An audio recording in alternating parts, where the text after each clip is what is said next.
Ladies and gentlemen, welcome back to Xinjiang, and today is the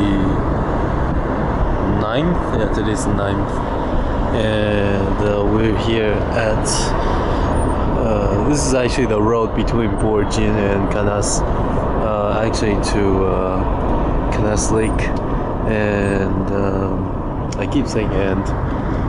I think when you're telling a story, you probably shouldn't say so many and.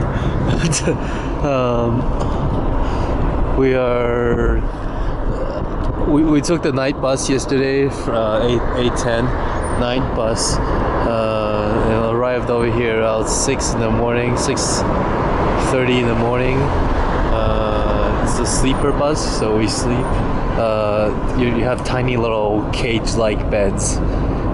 You can't really turn and toss, so it's still sleeping, but kind of hurtful sleeping, not so comfortable. We're here. Then we arrived over here. We found a place to clean ourselves up, and then got a ride with a couple of people. Get a car. It's about 80 yuan from Borjin to Kanas, to a little bit before Kanas Lake. We're not gonna go straight to Kanas Lake. We're gonna the road will lead you to Kanas Lake, but we're not gonna take the main public road. We're gonna track across the mountain and forest to another site, thus to avoid tickets, having to buy tickets. Tickets are quite expensive, so we're just gonna see if we can avoid tickets by skipping through the mountains. So I just want to show you guys the sceneries along the side. Somehow I feel like it's a mixture between, because I'm Canadian, right? So I'm just gonna use some Canadian analogy. It's a mixture between the Rockies and Alberta. So it's just like Alberta. You have the grass field, sunflower, cattle. You also have their mountain, the Rocky Mountain type of thing. The place is so remote and ancient. So many rocks, so much cloud, and it just feels like in the movies. It feels like, and earlier we saw like the cloud parted and the sun coming down. You see that far ahead, far away. The cloud parts and this ray of sunshine comes down. It's like in the movies where like Moses raised the stone tablets and like sunlight shines upon him and stuff. Or in Jurassic Park where the scene where the dinosaur came out to the grass field, like a pack of dinosaurs. Kind of like movie scenes. It's just so unrealistic for the city folks to imagine the beauty of this place. But the locals like, yeah, we've seen everything, and it's not so interesting. But for us city folks, it's very interesting, very beautiful, and almost unrealistic. What else is there to say? Oh yeah, I wanted to talk about the situation, the local situation. I meant to make a video last night, but then I thought, why make a video when I'm sitting in the hotel? It'll be really, really boring. So instead of making a video with me talking about 15 minutes in the hotel, I'd rather make a video about this. Make a video while you guys enjoy the view. So the situation is like this. You have Xinjiang is not historically part of China. Never really was historic part of China. There's a lot of non-Han population. Han is the, if you don't know, the Chinese terminology. Han is the majority or the ruling tribe, majority tribe, majority. I don't want to say race, majority population of China. But in Xinjiang, there are several other. The majority is the Muslim population. Several tribes of Muslims. You have the Kazakhs. You have the Uyghur, and you have all the other tribes who are Muslim. It's kind of like the situation is kind of like, I don't want to say Ireland, but it's kind of like Northern Ireland. It's kind of like Africa, kind of like any other sorts of colony situation. Basically, the Chinese Communist Party came in and be like, hey, it's kind of like Iraq, I guess, right now, and Afghanistan. We come in here, bring you liberation, bring you civilization, bring you, freeing you from the oppression of your former government, to bring you some oppression of our own,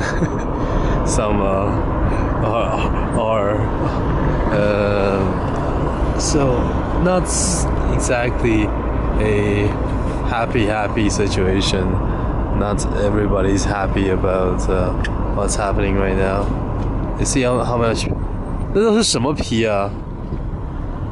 那都是什么皮吗？什么狼皮啊？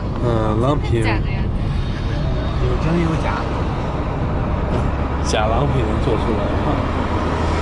假狼皮有什么做？有毛，有猪皮吗？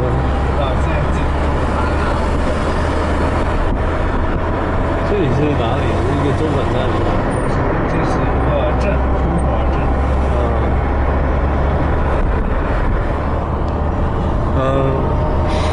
Of course, when you come into a place saying that you're gonna liberate its people and bring them civilization, there's gotta be conflict, because of course you think you're doing a great thing by liberating them and making their life more civilized, but you're also bringing your own culture. You think your culture is superior than theirs. This is something that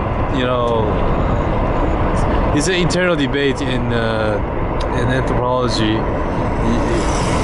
Is there actually a superior culture? Whose culture is superior? Who is better?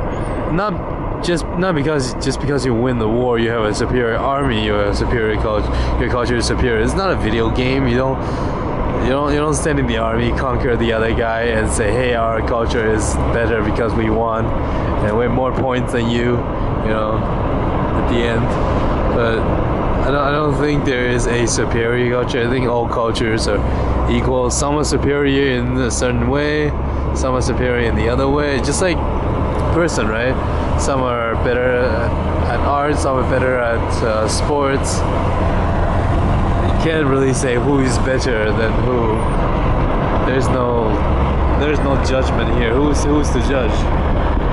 I'm sure winner can write history, but